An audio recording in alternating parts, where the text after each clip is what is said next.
And start off by creating a metal type of shader here within Maya. So what I'm going to do, I'm going to open up the Hypershade, and again, as normal, you see it starts off with the Lambert particle cloud and shader glow. I'm going to go ahead and create a Phong. Okay, so I'm going to go ahead, along with that, I'm going to go ahead and create a cylinder. I'm just going to go ahead and build it here. Oh, sorry about that. I want to go ahead and create a polygon cylinder. So I want to be under polygons, click the polygon cylinder tab button, and just go ahead and build that. And I'm going to rotate it along the z-axis 90 degrees.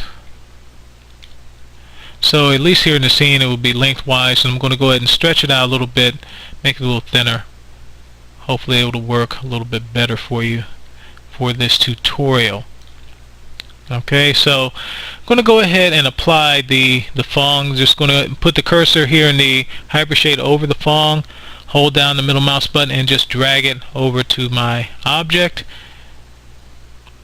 and it should show up. And I'm going to double click on the Phong so the attribute editor of it shows up over here. And I'm going to go ahead and just use color. We're not going to add any textures today, just going to use the color attribute. So I'm going to click here with the left mouse button. I'm going to go to blue. I'm going to make it a very, very dark blue. You know, don't want to go all the way down to black, but make it a very, very dark navy blue.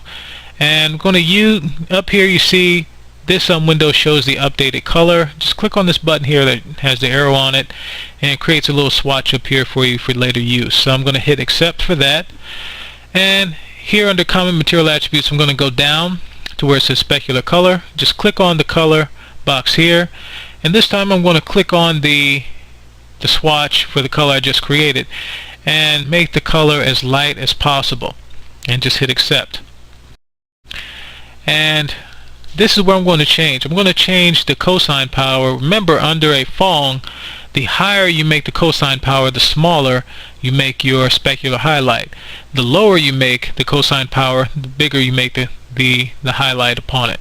So I'm going to make the highlight around level 2, hit enter, and you see the large size of the highlight here, and the reflectivity I'm going to up to level 2 as well, and that makes that a little more. So now we have a little more reflective here. I'm going to go ahead and go to this button, the render current frame button, and there you go.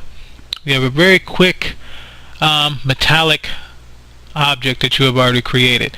And I want to add a little something to that. I'm going to go ahead and let me minimize the Hypershade for a second. Still have the Phong open in the attribute editor. I'm going to go to bump mapping. I'm going to go here to the box here to the right, has a checkerboard on it. I'm going to go under 2D textures under as normal, and I'm going to go here to fractal. I'm going to add that as a bump map. And let me bring this down a little bit, maybe 0.05. Let me put that value in. So 0.05. And hit enter, and let me re-render it one more time. There you go. So now you have a kind of crumpled metal here on this object.